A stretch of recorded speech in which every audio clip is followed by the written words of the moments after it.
Queridos, nós que aqui ficamos, vamos abrir a nossa Bíblia na segunda carta de Paulo aos Coríntios. Obrigado. Verso de número 7. E deixe sua Bíblia aberta aí nesse texto, por favor.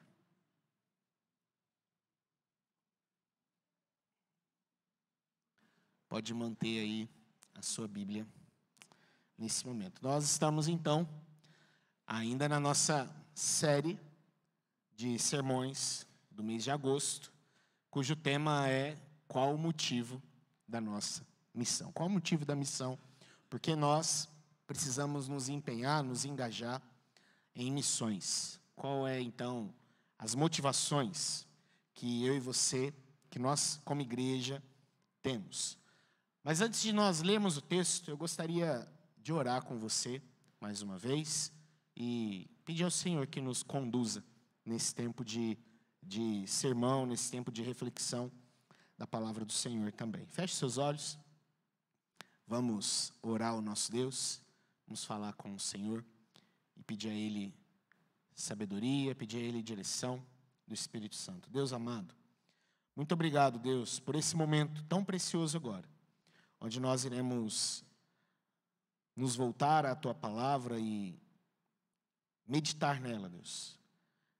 Deus, em nome de Jesus, que o Espírito Santo do Senhor nos conduza, que o Espírito Santo do Senhor fale conosco.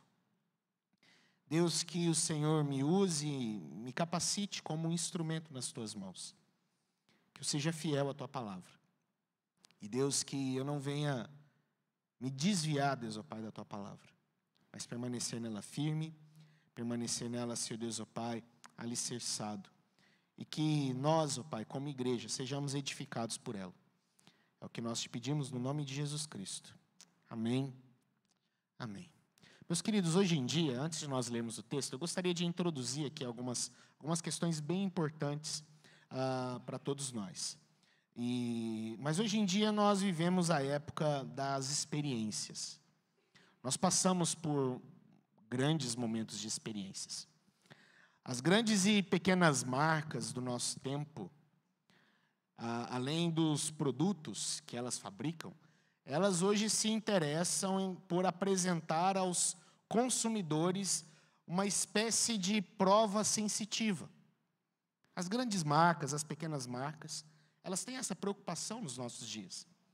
Toques, aromas, sabores, são instrumentos que esses tentam proporcionar para nós, proporcionar para mim, para você, algo que vai além do produto em si, algo que vai além daquele objeto que você comprou. Na verdade, é uma experiência, talvez completa, é aquilo que eles tentam proporcionar para todos nós, aquilo que eles tentam dar a nós como consumidores.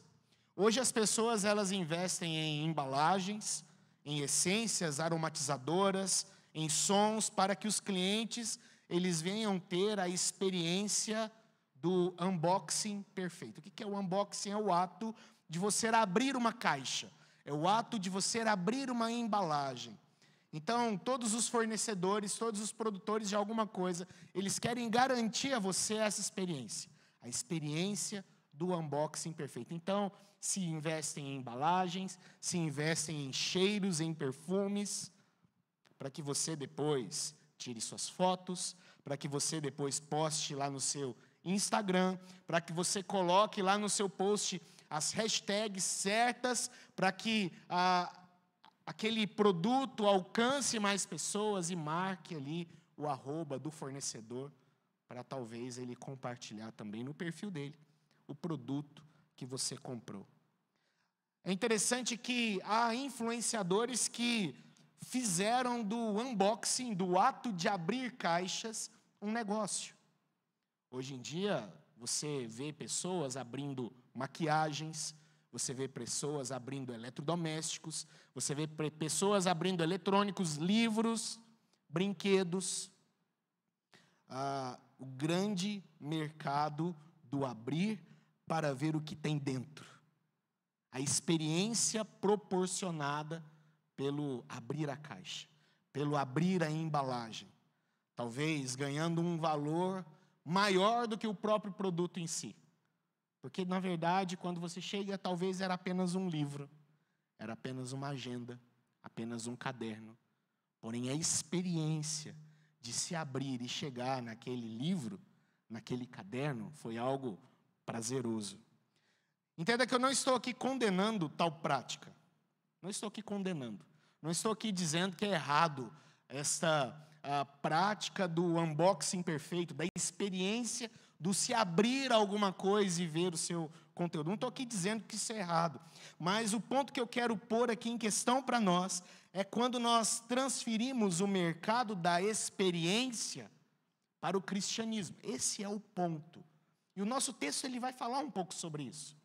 É quando a gente pega essa ideia da experiência, do unboxing e traz isso para a vida cristã, onde a gente tenta proporcionar nada além de uma mera experiência. Nada além disso. E aqui eu posso fazer inúmeras críticas. Na verdade, nós já ficamos tentados a fazer inúmeras críticas, porém, eu vou guardar elas para o final da mensagem. Mas eu gostaria que eu e você entendêssemos um pouco disso, viéssemos a analisar o texto que está diante de nós, que nós vamos ler nesse momento, e tirar deles questões importantes. E entender, na verdade, o que é mais importante. Será que a embalagem, a etiqueta, ela é mais importante do que a calça em si? Será que a embalagem ela é mais importante do que o alimento que se comprou, que está ali dentro dela? São reflexões que nós precisamos fazer e que esse texto ele nos leva a fazer. O que é mais importante? Na verdade, você já teve a impressão, eu já tive essa impressão, de que às vezes as pessoas investem muito mais na embalagem do que no produto em si.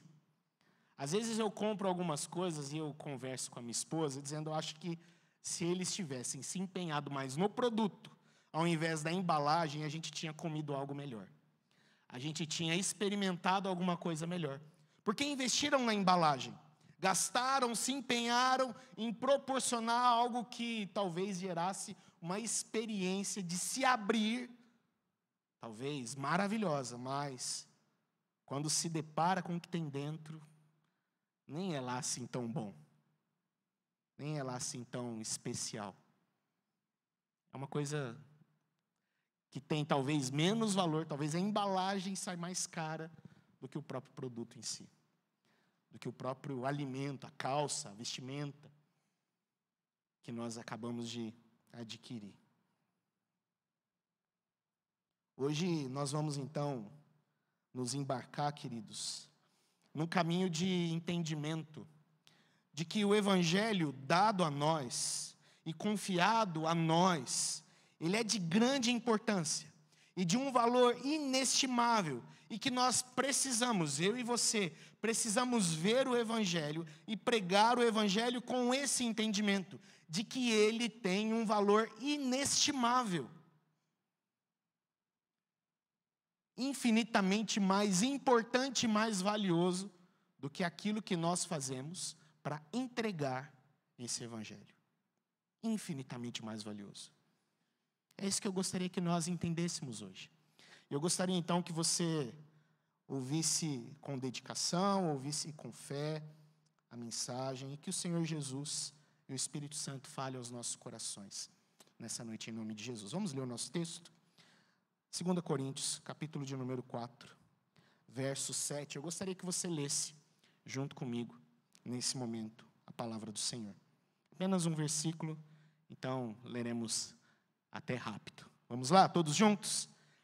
Temos, porém, este tesouro em vasos de barro, para que a excelência do poder seja de Deus e não de nós. Amém. Louvado seja o Senhor e que Ele abençoe a sua palavra em nome de Jesus. O apóstolo Paulo, depois de ressaltar a obrigação de tornar a mensagem de Jesus clara, é isso que ele vai fazer nos versos anteriores. Se você ler do verso 1 até o verso 6 do capítulo 4, você vai perceber que o apóstolo Paulo, ele se empenha em demonstrar a importância da clareza na pregação da palavra do Senhor. Que ela precisa ser pregada de forma clara, que ela precisa ser pregada de forma simples, para que as pessoas possam compreender o que está sendo ensinado, para que as pessoas possam compreender aquilo que está sendo ali anunciado, aquilo que está sendo proclamado naquele momento. E agora ele continua o nosso texto, ele inicia então essa parte do verso 7 em diante, e nós vamos nos deter hoje no verso de número 7, porque tem muita coisa para vermos aqui nesse versículo. Nós vamos perceber então que agora ele faz uma comparação, e todo o texto do verso de número 7, nós vamos perceber duas comparações, que são muito importantes. E a primeira comparação que já nos é destacada aqui, é que há um tesouro e há um vaso. É isso que o texto nos diz, em primeiro lugar. O verso de número 7, ele nos diz isso logo no início. Temos, porém, este tesouro em vasos de barro. É interessante que, talvez a ideia desse versículo, ela vai se ecoar lá no capítulo de número 5. Perceba o que o capítulo 5, verso 1 diz de 2 Coríntios. Olha só, sabemos que se a nossa casa terrestre deste tabernáculo se desfizer, temos da parte de Deus um edifício, casa não feita por mãos, eterna nos céus. É o que Paulo diz no capítulo 5, verso de número 1. Porém, nós precisamos entender que esta promessa desta casa celestial, desse tabernáculo maravilhoso e perfeito, Paulo nos explica lá no capítulo de número 5 que isso é para o porvir, que isto ainda virá da parte do Senhor, ao qual o próprio Jesus, ensinando aos seus discípulos, lá no Evangelho de João, capítulo de número 14, ele diz que ele estava indo para preparar este lugar para a sua igreja. Ele diz isso ali quando conversando com seus discípulos. Quando Tomé, mas Jesus, qual é o caminho? Ele fala assim, olha, convém que eu vá e prepare para vocês lugar, uma morada celestial. E Paulo reafirma essa verdade aqui no capítulo 5, verso 1. Ele está reafirmando, nós temos da parte do Senhor essa morada eterna, mas isso é no porvir. O tempo agora, o momento agora é de vasos de barro. É o tempo em que a igreja, ela passará sim por dificuldades. A igreja passará sim por lutas. É um tempo de ainda estarmos longe de uma forma perfeita do Senhor. Sabemos que Deus se faz presente no nosso meio mediante a ação do Espírito Santo, mas não se compara com a presença maravilhosa que nós, como igreja, iremos desfrutar na eternidade com o nosso Deus.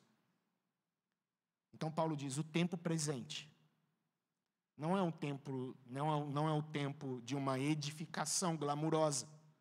O tempo presente é tempo de vasos de barro. É um tempo que talvez passaremos por dificuldades. É um tempo que talvez passaremos por lutas. Mas esse é o nosso tempo. O termo vasos de barro aqui é interessante, porque ele implica para nós aqui no original algo que é inferior, algo que é dispensável. Imaginasse aqui talvez um utensílio comum, talvez uma botija, que se usava nos tempos de Jesus, nos tempos do apóstolo Paulo. Um utensílio que talvez era utilizado para se armazenar azeite. Algo frágil, algo dispensável, algo que não valia tanto a pena nem sequer você consertar. Um vaso de barro é essencialmente frágil, propenso a se quebrar, ele é facilmente lascável, rachável, nem sei se existe esse tempo verbal do rachar, mas ele é facilmente danificável, também não sei se existe. Se danifica rápido, facilmente. Assim é um vaso de barro. Paulo entende a sua pequenez. Ele não se descreve aqui como um objeto de arte, como uma espécie de urna grega, toda entalhada. Não, ele não se descreve aqui como um vaso de bronze ou como um cálice delicado adornado de ouro. Não, Paulo se descreve como um vaso de barro. Ele é simples. Ele se quebra. Ele é frágil. E ele é também descartável. Um jarro de vidro, quando se quebra, você o derrete e faz novamente um jarro. Os vasos de barro, geralmente, eles simplesmente eram descartáveis. Não valia a pena o esforço de se tentar consertar aqueles vasos de barro. Ou de tentar refazer ali da argila aqueles vasos. Os vasos nos quais Deus derrama o seu tesouro não são de ouro. Não são de cristal. Não é um baú adornado. Mas é um simples vaso de barro. Feitos do pó da terra. Eles não são apenas suficientes para o trabalho. Mas eles são valiosos não por causa do recipiente.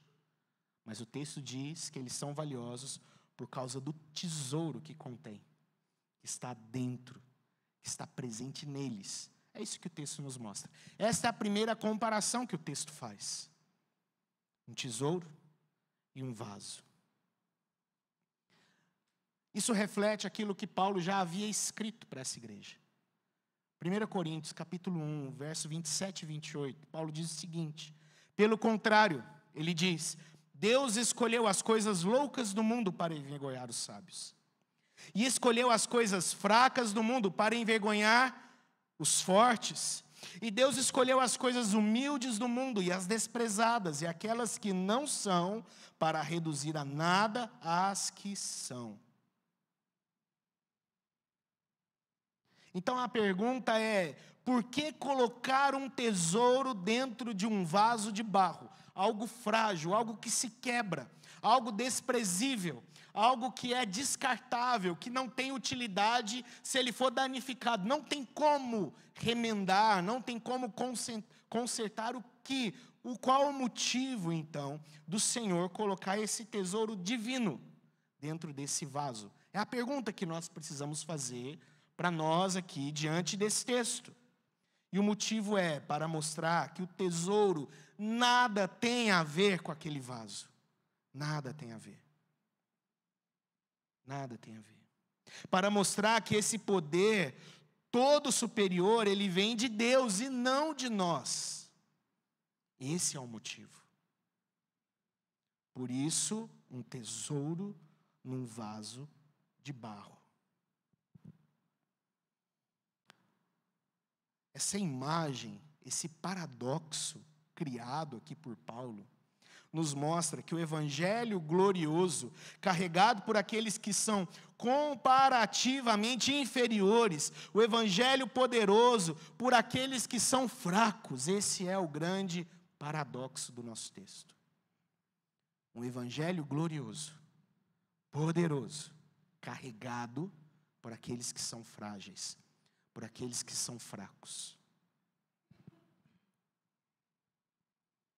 Paulo, basicamente, aqui no texto, ele admite ser um pote rachado, rejeitado, aflito, sujeito à destruição. Mas toda a sua fraqueza, toda a sua vulnerabilidade são necessárias para a transmissão adequada daquele tesouro do Evangelho.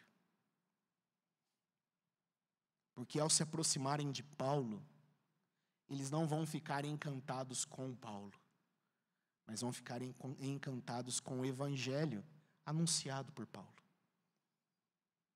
Eles não vão ficar boquiabertos com o apóstolo, mas vão ficar boquiabertos com a mensagem do apóstolo.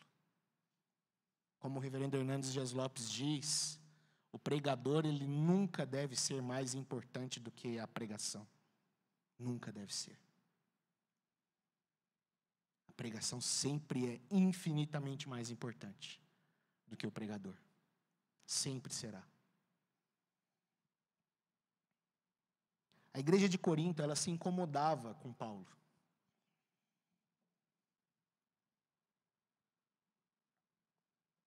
Se incomodava pelo fato dele ser sofredor. Talvez os coríntios, como talvez os primeiros exemplos aí de neopentecostais, eles olhavam para o sofrimento do apóstolo Paulo e perguntavam como um homem lascado como o apóstolo Paulo pode ser de Deus. O cara já sofreu de tudo, passou fome, passou naufrágio, foi picado por cobra. Como esse homem pode ser abençoado pelo Senhor? É impossível. Alguém sofrer tanto como ele sofreu e Deus ser com essa pessoa. Pois Deus coloca esse tesouro em vasos tão humildes, para que as pessoas possam ver a verdadeira fonte do tesouro e do poder do Senhor, por usar de forma poderosa qualquer pessoa, querido. Mesmo um homem que sofreu tanto, como o apóstolo Paulo. Para que ao se aproximar, eles fiquem maravilhados com o evangelho anunciado por Paulo, e não com ele. Então essa é a primeira comparação que o nosso texto faz. Um tesouro e um vaso. Um tesouro riquíssimo e poderoso. E um vaso frágil, que se quebra. Simples, humilde, porém que carregava algo valioso. O verso 7, ele continua nos mostrando uma segunda comparação. Temos, porém, este tesouro em vasos de barro, para que a excelência do poder seja de Deus, e não de nós. A segunda comparação é poder e fraqueza. O poder de Deus. E essa fraqueza, essa fragilidade do homem.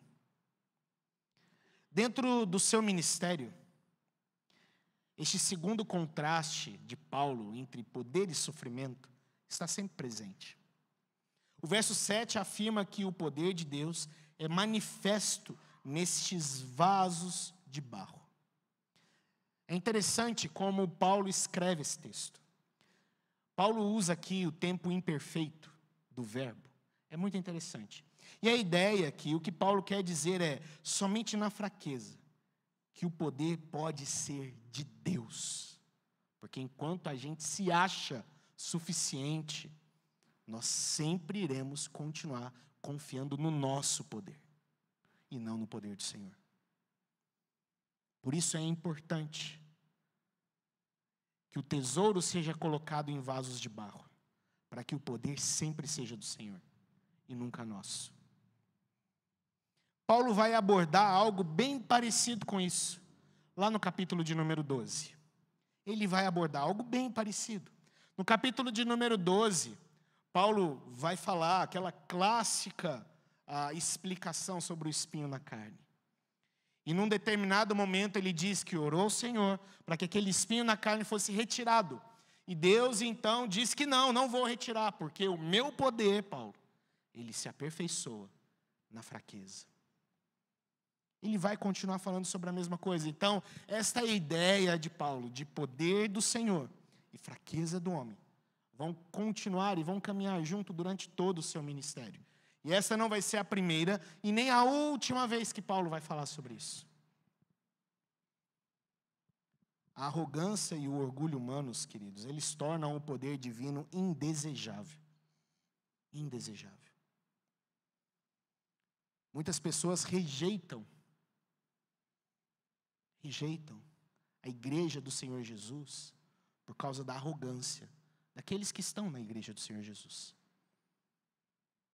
Muitas vezes, a nossa arrogância, ela tem esse poder de repulsa, de afastarmos. Após o verso 7 aqui, nós vamos perceber que o apóstolo Paulo vai trazer uma lista de inúmeros sofrimentos e de inúmeras dificuldades. Ele descreve várias coisas que ele enfrentou, no verso 8, no verso 9.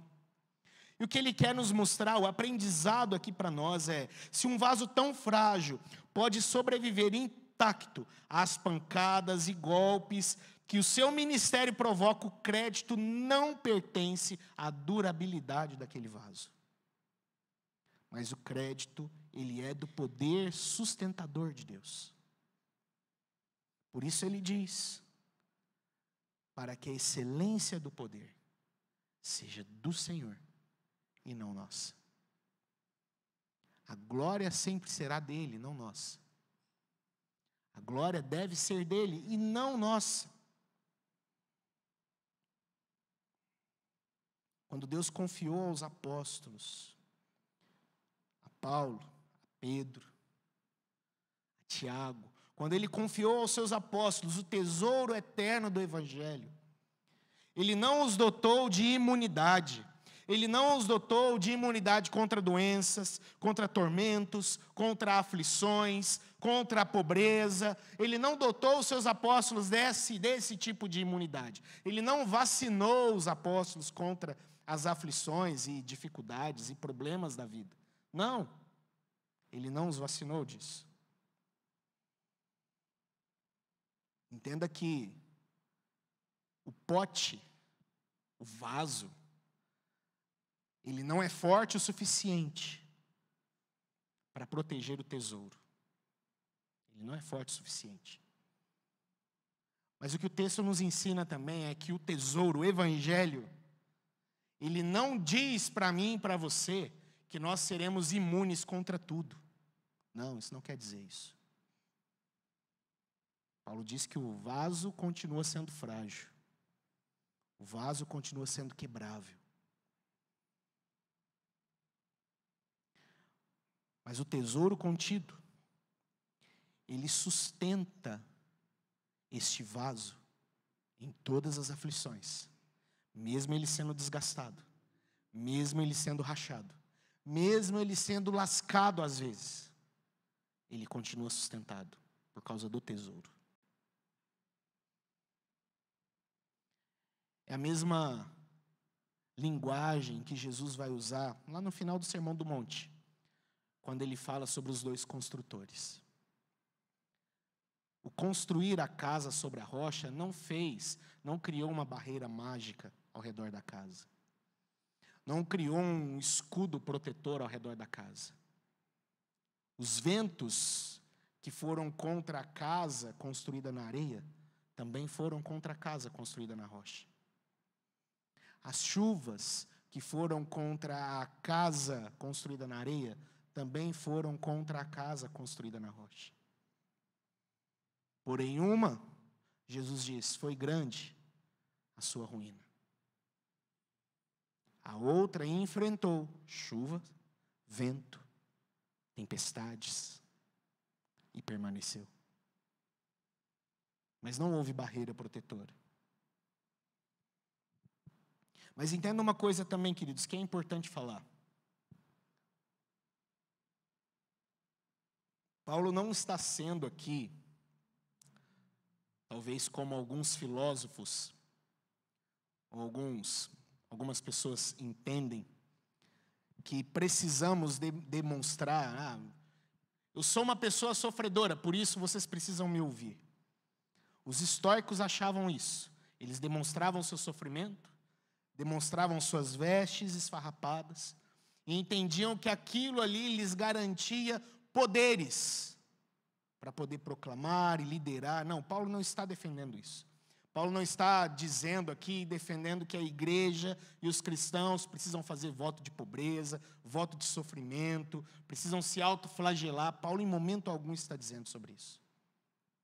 Ele não está aqui nos conduzindo a esse tipo de entendimento, mas sim nos mostrando a nossa pequenez, a nossa fraqueza e a nossa insuficiência. É isso que ele nos demonstra. Por isso ele nos chama aqui de vasos frágeis. Duas comparações, queridos. Um tesouro e um vaso. Um poder e uma fraqueza. Duas comparações. E a pergunta para nós, o tema do nosso mês é: qual o motivo da missão? Qual é, então, o motivo de nós, então, pregarmos o Evangelho? Qual é o motivo que eu e você, que nós temos para nos engajar na missão do Senhor? E a resposta para nós hoje é que nós temos um grande tesouro que foi dado para nós, que foi entregue a nós. E este é um grande motivo para que nós venhamos pregar e anunciar a palavra do Senhor. É um grande motivo para todos nós. Por isso nós devemos nos engajar sim. Nós entendemos que o Evangelho é eficaz. Foi o primeiro tema para nós esse mês. Nós entendemos também no domingo passado que nós temos uma grande missão, uma grande responsabilidade que foi dada a nós por Deus. De guardar, de proteger, de cultivar esse local onde nós estamos. Uma grande responsabilidade dada a nós. Por isso nós fazemos missão. Por isso nós precisamos nos engajar. E hoje nós percebemos que um desses motivos é porque foi dado a nós. Foi dado a nós algo maior do que tudo o que você tem. Algo maior do que tudo o que você é. Um tesouro com valor inestimável. Foi confiado a mim e foi confiado a você. Porém, voltando para a nossa introdução, nós somos tendenciosos a envelopar o nosso Evangelho, a querer embrulhar o nosso Evangelho, a querer adornar o nosso Evangelho, colocar ele numa caixinha talvez um pouco mais aceitável, talvez de uma forma que chame mais a atenção, talvez de uma forma que seja mais palatável. Nós somos tendenciosos a isso. Queremos proporcionar no Evangelho a experiência do unboxing perfeito. Que as pessoas tenham uma grande experiência. E a gente traz esse pensamento para o Evangelho, para o nosso ato de evangelizar. Envelopamos os nossos evangelismos. Nós envelopamos a nossa pregação. Nós envelopamos e empacotamos o nosso culto. Nós pegamos o pensamento dos nossos dias, dessa experiência, do abrir, do se deslumbrar com aquilo que está ali aos olhos. E nós trazemos esse mesmo pensamento para o Evangelho. Porque nós nos esquecemos que o tesouro não é o pacote. O tesouro não é o embrulho. O tesouro não é o recipiente. O tesouro não é o vaso. Não é o que vale mais, mas sim o que está dentro. Queridos, eu não sei se você que é casado, você é homem casado, você é mulher casada, você que já é noivo, talvez você já comprou para o seu cônjuge, para sua esposa, para sua noiva, alguma joia. Talvez você já comprou, mesmo que seja a sua aliança de casamento. Talvez você já deu a ela esse presente. Eu não sei se você já reparou como é feita a embalagem de uma joia. Uma caixa simples, na grande maioria das vezes de uma cor só, geralmente preta, para quando se abrir, o que destaca não seja a embalagem, mas seja a joia, quando se abre. Ela é o mais importante. O anel é o mais importante. O brilhante é o mais importante. A aliança é o mais importante. Não é a embalagem. Então não se investe. Geralmente é uma caixa simples, preta, de veludo. E quando se abre, uau! Que pedra maravilhosa. Que joia linda. As atenções vão para a joia, não para a caixa. Não para aquele estojo. Não é a caixa que importa. Porque nós não fazemos assim também com o Evangelho. Sendo que o Evangelho, ele supera o valor da mais fina das joias. Nós precisamos envelopá-lo. Colocar ele em algo mais aceitável quando nós vamos evangelizar. Duas coisas que nós aprendemos aqui no nosso texto. Duas formas que eu e você, às vezes, somos tendenciosos a embrulhar o Evangelho, envelopar o Evangelho. A primeira coisa que nós percebemos é que nós envelopamos o nosso evangelho. Nosso evangelho ele é envelopado com o nosso ego. Muitas das vezes o nosso ego, eu e você, nós mesmos, somos um embrulho para esse evangelho, para essa evangelização. E isso pode acontecer, queridos, de duas formas. Acreditamos, às vezes, piamente, com todas as nossas forças, que Deus depende de nós. Nós acreditamos nisso. Nós acreditamos que precisamos fazer alguma coisa, que se não for por mim, e pelas minhas capacidades, e pelas minhas forças, o evangelho nunca irá avançar. Nós pensamos isso. Às vezes nós temos esse pensamento, de que tudo precisa ser feito por mim, com as minhas capacidades, com as minhas forças, porque senão não dá certo. As coisas não vão avançar. O evangelho ele não alcançou Nínive porque Jonas quis. Não foi. Na verdade, se dependesse de Jonas, o evangelho não teria sido pregado em Nínive. Mas foi Deus quem conduziu ele, mesmo que à força. Não é porque você quer, Jonas. Eu quero salvar aquela cidade. E você vai. Na barriga de um peixe, mas você vai.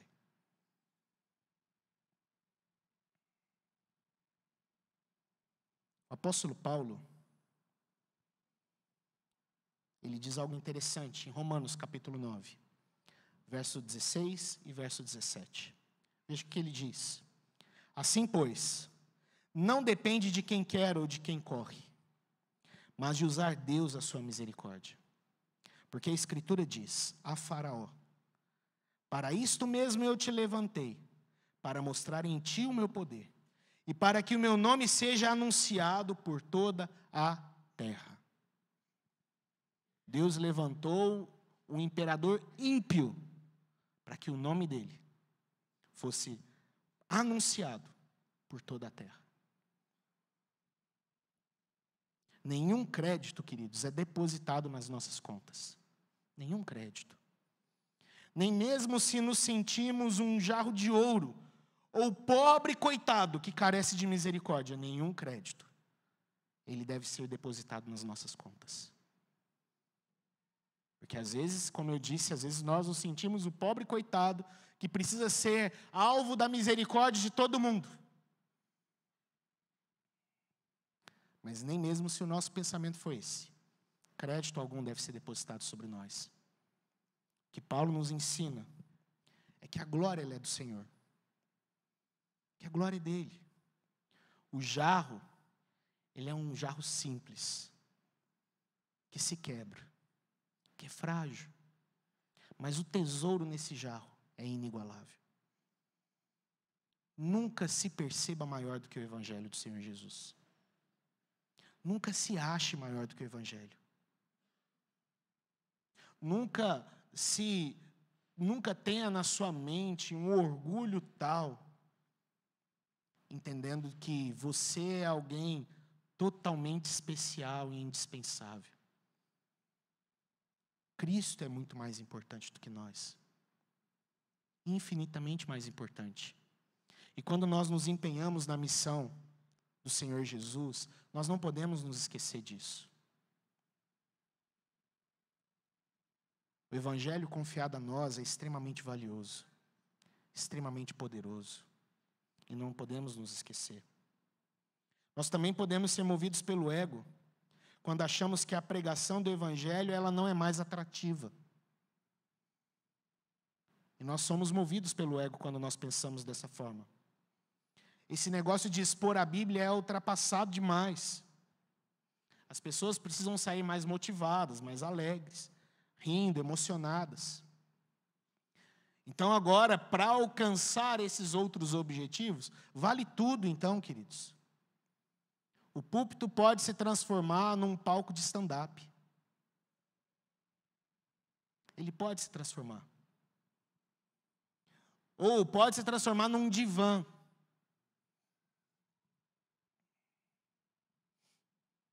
Às vezes o evangelho ele é muito mais, ou Nem vou dar o nome de evangelho. Às vezes a nossa pregação, ela é muito mais uma exposição de quem nós somos, do que quem de fato é Jesus. Eu já disse e eu repito, a arrogância e o orgulho humanos tornam o poder divino indesejável. Não sejamos arrogantes. Não sejamos arrogantes, não sejamos orgulhosos, não sejamos soberbos. Que possamos entender que o poder é do Senhor e que nós somos vasos na mão dEle. Não nos esqueçamos disso. Paulo entende que se torna mais forte quando ele depende menos das suas capacidades e habilidades. É isso que ele nos ensina aqui no texto. Então, que nós não venhamos empacotar o evangelho com o nosso ego. Que nós não venhamos fazer isso. Segunda, o nosso evangelho, geralmente, ele também é empacotado, ele é envelopado com outros adereços. Acreditamos que nós precisamos, antes de tudo, promover alguma coisa. Bebi uma água.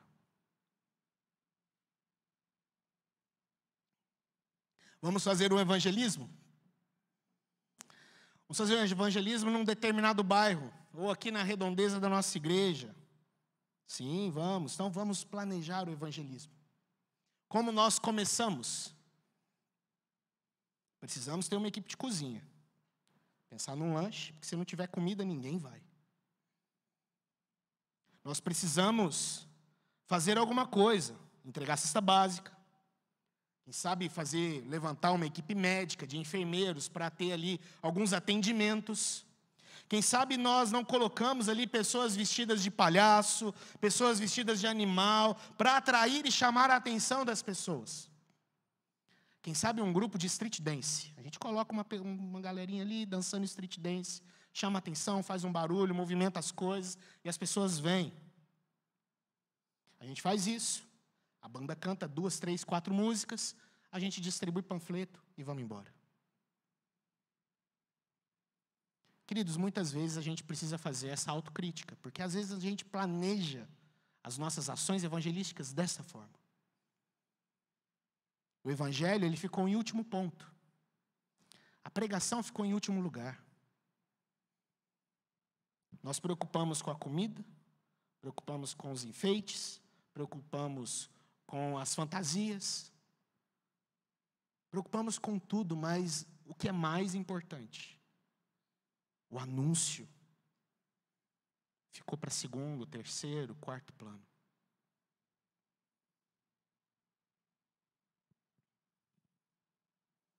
Nós gastamos muito mais esforços com a embalagem de um presente do que com o presente em si. Muito mais esforços. Na igreja a gente pensa igual.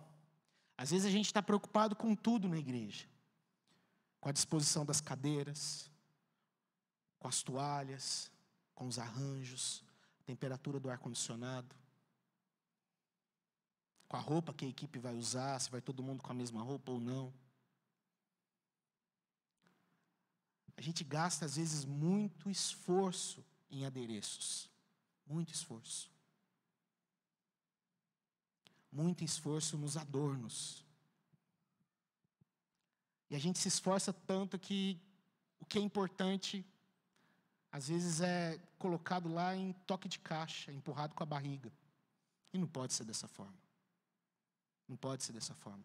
Quando nós falamos do anúncio do Evangelho, ele precisa ser tratado como uma joia de valor inestimável. É o que Paulo nos mostra aqui no texto. Ele precisa ser reconhecido dessa forma. Queridos, eu queria que vocês não me entendessem mal. Em momento algum eu disse, e eu quero dizer, e quero me fazer entendido aqui, de que planejar essas coisas é errado. Não é legítimo. Não, eu não quero dizer isso. Não estou dizendo que nós não podemos pensar nessas coisas, mas o que eu quero que nós entendamos que essas coisas não podem entrar em pé de igualdade, em sequer em pé de igualdade, com o tesouro valioso do Evangelho. E o problema é que muitas das vezes, eu e você, nós não só colocamos em pé de igualdade, mas nós às vezes damos mais valor, mais atenção, mais esforço, mais energia, mais investimento nosso, do nosso tempo, nessas coisas. E o tesouro do Evangelho ficou em segundo plano.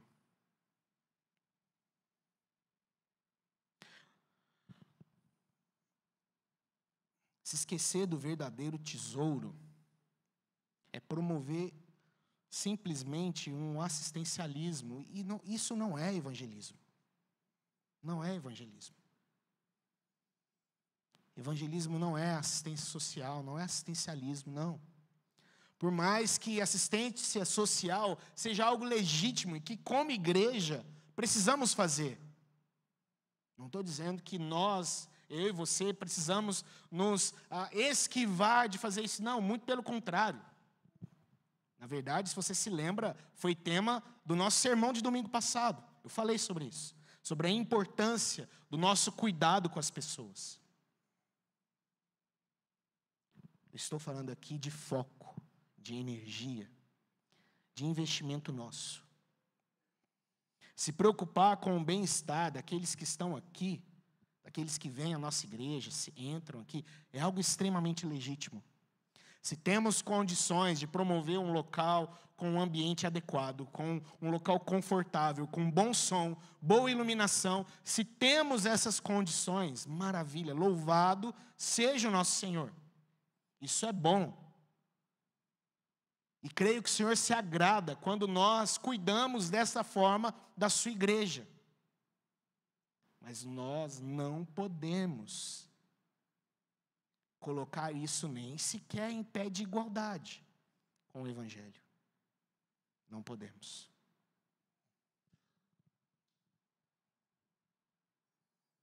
Não podemos fazer isso. Então, queridos, concluindo, o que motiva você a se empenhar na missão de Deus? Não deve ser o seu ego. Não deve ser porque você é muito bom. E porque você tem um testemunho impactante. Não, não deve ser. Não deve ser o nosso ego, não deve ser os nossos adereços. Não deve ser isso. Ao contrário do que alguns dizem por aí, a afirmativa para mim e para você é: pregue o Evangelho. E sempre use palavras. Sempre use. Sempre use o anúncio puro do Evangelho. Sempre use. Não espere ter vontade para anunciar. Deus deu a mim e você uma ordem, não uma escolha. Então não espere ter vontade. Evangelize também sabendo que tudo depende de Deus e não de você.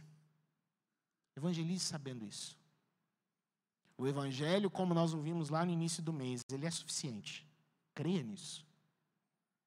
O que transformou a sua vida foi o Evangelho. O que transformou a minha vida é o Evangelho. O que continua transformando vidas é o Evangelho. Então, se o tempo é curto, entenda que o Evangelho é maior do que o seu testemunho. Muito maior. Se o tempo for curto. Então, dê atenção a Ele. Dê atenção a Ele. Invista o tempo nele. Se vamos evangelizar, vamos focar no tesouro. Foque no tesouro. Foque na joia preciosa que é o Evangelho. Se temos condições, tempo hábil, pensemos nas outras coisas. Sim, pensemos nas outras coisas. Vamos lá anunciar o Evangelho, mas temos também condições de cuidar melhor daquelas pessoas que estão ali. Então vamos fazer. Então vamos fazer. Mas o foco primário é a palavra do Senhor e o anúncio do Evangelho. Porque Ele é que é eficaz. Ele é que é eficaz. Não confie nas suas capacidades, não confie em sua técnica, não acredite que você está imune.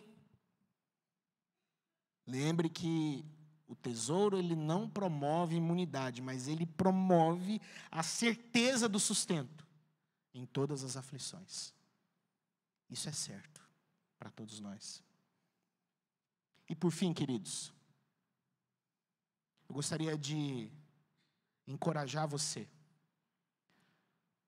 Se você, como Paulo, entende a sua pequenez, fala assim: pastor, eu não tenho as palavras mais belas, eu não tenho as melhores capacidades, eu não tenho a melhor eloquência, eu não sei como começar a falar, eu não sei como fazer.